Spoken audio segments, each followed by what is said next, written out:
रात के 11 बज रहे थे। मुंबई का छत्रपति शिवाजी टर्मिनस स्टेशन हमेशा की तरह शोर से भरा था। लोग इधर उधर भाग रहे थे। कोई ट्रेन पकड़ने की जल्दी में था, कोई अपना सामान खींचते हुए प्लेटफॉर्म की तरफ दौड़ रहा था।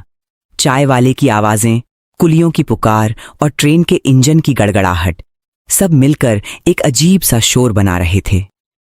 प्लेटफॉर्म नंबर 7 पर एक लड़का खड़ा था।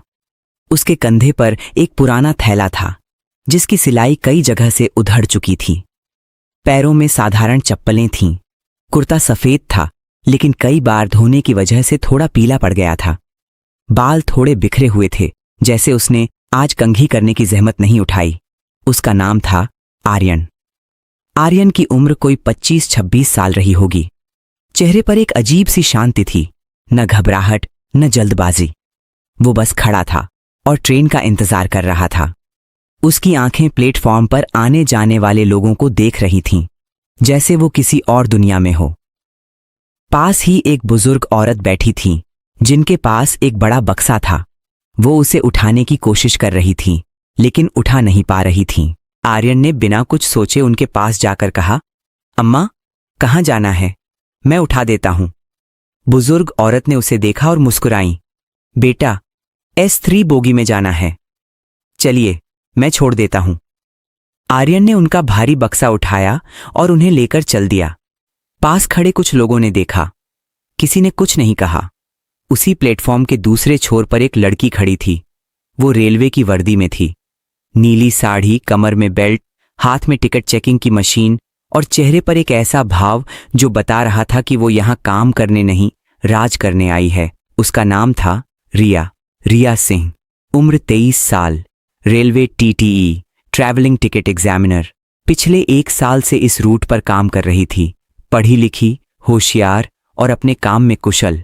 लेकिन उसकी एक आदत थी, वो लोगों को उनके कपड़ों से जज करती थी। उसे अच्छे से पता था कि कौन असली यात्री है और कौन बिना टिकट का, और उसका यह अनुभव अक्सर सही निकलता था। लेकिन इस अनुभव ने उसके अंदर एक घमंड भी भर दिया था। रिया की नजर आर्यन पर पड़ी। उसने आर्यन को ऊपर से नीचे तक देखा। पुराना थैला, साधारण कुर्ता, चप्पलें।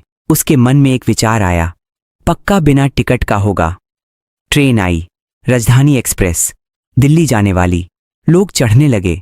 आर्यन ने बुजुर्ग अम्मा को उनकी बोगी तक पहुंचाया, फिर खुद अपनी बोगी की तरफ चल दिया।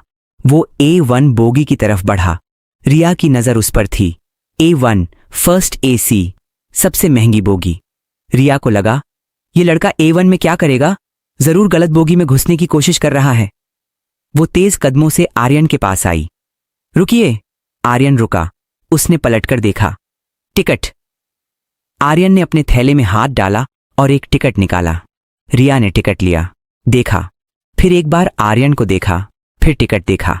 A1 कूप, अपर बर्थ। टिकट सही था, लेकिन रिया ने टिकट वापस करते हुए एक ऐसी नजर से देखा जो कह रही थी, आज टिकट है, कल देखेंगे। आर्यन ने टिकट लिया, मुस्कुराया और आगे बढ़ गया। रिया वहीं खड़ी रही, उसे जाते हुए देखती रही। ट्रेन चल पड़ी। A1 बोगी में आर्यन अपनी सीट पर बैठ गया। कूप में 2 और सीटें थीं। एक पर एक बिजनेसमैन था जो अपने लैपटॉप पर काम कर रहा था। दूसरी लोअर बर्थ खाली थी। आर्यन ने अपना थैला रखा, चप्पलें उतारीं और आंखें बंद कर लीं। उसके चेहरे पर वही शांति थी। तभी दरवाजा खुला। रिया अंदर आई। उसके हाथ में रजिस्टर था। Ticket check. बिजनेसमैन ने अपना टिकट दिखाया। रिया ने मार्क किया। फिर रिया आर्यन के पास आई। आर्यन ने आंखें खोलीं।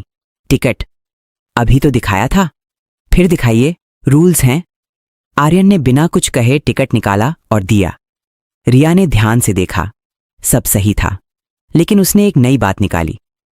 यह कूप बुकिंग है, आपके साथ कोई और है? नहीं, सिंगल पैसेंजर कूप बुक नहीं कर सकता बिना स्पेशल परमिशन के। आर्यन ने एक पल रिया को देखा। परमिशन है, रेलवे पोर्टल पर चेक कर सकती हैं। रिया को यह जवाब पसंद नहीं आया। वो कुछ और बोलने वाली थी, तभी उसका फोन बजा। वो चली गई। बिजनेसमैन ने आर्यन को देखा और धीरे से कहा, भाई, ये TTE हमेशा ऐसी है, बुरा मत मानना। आर्यन मुस्कुराया, मैं नहीं मानता। रात के करीब 1 बज गए। ट्रेन अब पूरी रफ्तार में थी। खिड़की से बाहर अंधेरा था। बस कभी कभी कोई छोटा स्टेशन चमकता हुआ निकल जाता। रिया अपनी ड्यूटी कर रही थी। वो एक बोगी से दूसरी बोगी जाती, टिकट्स चेक करती। तभी उसे याद आया पैंट्री में खाना खत्म हो गया था और उसने कुछ नहीं खाया था। वो पैंट्री कार की तरफ बढ़ी। रास्ते में A1 बोगी पड़ती थी। जैसे ही वो A1 के दरवाजे के पास पहुंची, उसे आवाजें आईं। भैया, पानी नहीं है, बहुत प्यास लगी है। ये आवाज उसी बुजुर्ग अम्मा की थी जिन्हें आर्यन ने सामान उठाने में मदद की थी। वो S3 में थी। आर्यन A1 से निकला। उसके हाथ में एक पानी की बोतल थी। अम्मा, लीजिए। बेटा, तुम इतनी दूर से आए? कोई बात नहीं, रात को नींद भी कहाँ आती है। रिया यह सब देख रही थी। उसके मन में एक अजीब सी फीलिंग आई, लेकिन उसने उसे दबा दिया। वो आगे बढ़ गई। सुबह हुई। ट्रेन सुरात स्टेशन पर रुकी। प्लेटफॉर्म पर चाय वाले आए। यात्री उतरे, चढ़े। आर्यन खिड़की के पास बैठा था। उसके हाथ में एक किताब थी। वो पढ़ रहा था। रिया प्लेटफॉर्म पर खड़ी थी, यात्रियों पर नजर रख रही थी। तभी एक आदमी दौड़ता हुआ आया। मेरा बच्चा ट्रेन में रह गया। वो घबराया हुआ था। उसकी पत्नी रो रही थी। रिया ने सुना। वो दौड़ी। कौन सी बोगी? कितने साल का बच्चा? S5, 5 साल। हम उतर गए थे सामान लेने। ट्रेन चलने लगी। रिया ने तुरंत अपना वॉकी टॉकी उठाया। गार्ड को इन्फॉर्म करो, S5 में बच्चा अकेला है, इमरजेंसी स्टॉप। लेकिन ट्रेन धीरे धीरे चलने लगी थी। तभी आर्यन खिड़की से कूदा, सीधे प्लेटफॉर्म पर। वो दौड़ा S5 की तरफ। ट्रेन अब थोड़ी रफ्तार पकड़ चुकी थी। आर्यन दरवाजे तक पहुंचा, अंदर घुसा। एक रोते हुए बच्चे को गोद में उठाया, दरवाजे तक आया। ट्रेन अब और तेज होने लगी। आर्यन ने बच्चे को प्लेटफॉर्म की तरफ उसके पिता को दे दिया। खुद उतरने की कोशिश की, लेकिन ट्रेन की रफ्तार बढ़ गई थी। वो कूदा, प्लेटफॉर्म पर गिरा। घुटने छिल गए, हाथ में खरोंच आई। वो उठा। दर्द था, लेकिन चेहरे पर वही शांति। बच्चे के माता पिता दौड़ कर आए। मां रो रही थी। बाप ने आर्यन के पांव छूने की कोशिश की। भाई साहब, आपने मेरे बेटे की जान बचाई। आर्यन ने उन्हें उठाया।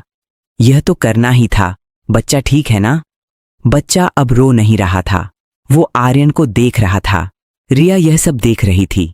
उसके पांव जमीन पर जमे थे, लेकिन अब प्रॉब्लम थी। आर्यन ट्रेन से उतर गया था। ट्रेन जा रही थी। रिया ने तुरंत गार्ड को कॉल किया। Emergency, passenger left behind, stop at next halt. Train सुरात से 5 किलोमीटर दूर एक छोटे से हॉल्ट पर रुकी। रिया प्लेटफॉर्म पर उतरी। वहां कोई नहीं था, बस एक छोटा सा स्टेशन था। रिया ने सोचा, अब यह आदमी यहां तक कैसे पहुंचेगा? लेकिन 5 मिनट में एक ऑटो आई। उसमें से आर्यन उतरा। घुटने पर पट्टी बंधी थी। किसी ने स्टेशन पर पहली एड कर दी थी। रिया ने उसे देखा, आर्यन ने उसे देखा। दोनों की नजरें मिलीं। रिया ने कुछ कहने के लिए मुंह खोला। आर्यन पहले बोला, ट्रेन रोकने के लिए शुक्रिया। रिया को समझ नहीं आया क्या जवाब दे। वो बस इतना बोली, यह मेरी ड्यूटी थी। और वो मेरी। वो ट्रेन में चढ़ गया। ट्रेन फिर चली। A1 कूप में। बिजनेसमैन जा चुका था। अब कूप में सिर्फ आर्यन था। रिया की ड्यूटी का अगला राउंड था। वो A1 में आई। आर्यन की पट्टी देखकर उसके मन में कुछ हुआ। चोट ज्यादा तो नहीं लगी? आर्यन ने ऊपर देखा। नहीं। फर्स्ट एड किट लाऊं? हो गया। रिया वहां खड़ी रही। जाने का मन नहीं हुआ। बैठिए, आर्यन ने कहा। रिया एक पल के लिए झिनकी, फिर बैठ गई। आप इस ट्रेन में अकेले जा रहे हैं? हां। दिल्ली में क्या काम है? काम। रिया हंसी। बहुत बातूनी हैं आप। आर्यन ने किताब रखी और रिया को देखा। और आप बहुत सवाल पूछती हैं। ये मेरी जॉब है। तो मेरी जॉब है कम बोलना। रिया को उसका जवाब अजीब लगा, लेकिन बुरा नहीं लगा। क्या करते हैं आप? आर्यन ने एक पल रुककर कहा, छोटे मोटे काम। रिया की नजर उसके थैले पर गई। पुराना थैला, साधारण कपड़े। उसके मन में फिर वही पुराना विचार आया, यह A1 में कैसे है? लेकिन टिकट तो सही था। कहां से हैं? उत्तर प्रदेश। परिवार? आर्यन ने खिड़की की तरफ देखा। मां हैं, बाकी कोई नहीं। उसकी आवाज में कुछ था, एक दर्द जो छुपा हुआ था लेकिन था। रिया को पता चला, वो कुछ नहीं बोली। दोपहर हो गई, पैंट्री से खाना आया। रिया अपने कैबिन में बैठकर खाना खा रही थी, अकेले। तभी उसे याद आया, उसने आर्यन को खाना ऑर्डर करते नहीं देखा। वो उठी, A1 कुप की तरफ गई। आर्यन अपने थैले से एक डिब्बा निकाल रहा था, उसमें रोटी और सब्जी थी, घर का बना हुआ। रिया दरवाजे पर खड़ी थी। आर्यन ने देखा, आइए। नहीं, मैं बस आइए, मां ने ज्यादा बना दिया था। रिया अंदर आई, बैठ गई। आर्यन ने रोटी निकाली और उसकी तरफ बढ़ाई। रिया ने लिया, खाया। अच्छा है, मां के हाथ का है। दोनों चुपचाप खाते रहे। खिड़की से बाहर खेत दिख रहे थे, हरे भरे। आपकी मां दिल्ली में नहीं है? रिया ने पूछा। नहीं, गांव में है। अकेली? हां। आप जाते हैं उनसे मिलने? हर हफ्ते। रिया ने उसे देखा, हर हफ्ते। यह सफर काफी लंबा था, इतना दूर, हर हफ्ते। मां इंतजार करती हैं। रिया को कुछ याद आया, उसकी अपनी मां, जिन्हें वो महीनों से नहीं मिली थी। उसने आंखें झुका लीं। शाम को ट्रेन एक बड़े स्टेशन पर रुकी, वादोदारा। यहां कुछ यात्री उतरे, कुछ चढ़े। रिया प्लेटफॉर्म पर थी। उसने देखा, एक बूढ़ा आदमी प्लेटफॉर्म पर बैठा था। उसके पास कोई नहीं था, उसका सामान भी नहीं था। वो बस बैठा था, खाली नजरों से देख रहा था। रिया उसके पास गई। बाबा, आपको कहां जाना है? बूढ़े ने ऊपर देखा, उसकी आंखें नम थीं। बेटा, मेरा कोई नहीं है, बस यहां बैठा हूं। रिया को क्या कहना है समझ नहीं आया। तभी आर्यन आया। उसने बूढ़े को देखा, पास बैठ गया। बाबा, खाना खाया? नहीं बेटा। आर्यन ने अपने थैले से एक पैकेट निकाला। बिस्किट्स, लीजिए। बूढ़े ने लिया। तुम कहां से आए? ट्रेन से, दिल्ली जा रहा हूं। दिल्ली में क्या है? काम। बूढ़े ने उसे देखा। अच्छे लड़के हो, भगवान तुम्हें खुश रखे। आर्यन ने उसके हाथ थामे। रिया यह सब देख रही थी। उसके मन में एक अजीब सा एहसास था। ट्रेन फिर चली। रात का समय था। रिया अपने कैबिन में थी, लेकिन नींद नहीं आ रही थी। उसके दिमाग में आर्यन के बारे में तरह तरह के सवाल थे। यह आदमी कौन है? साधारण कपड़े, पुराना थैला, मां के हाथ का खाना।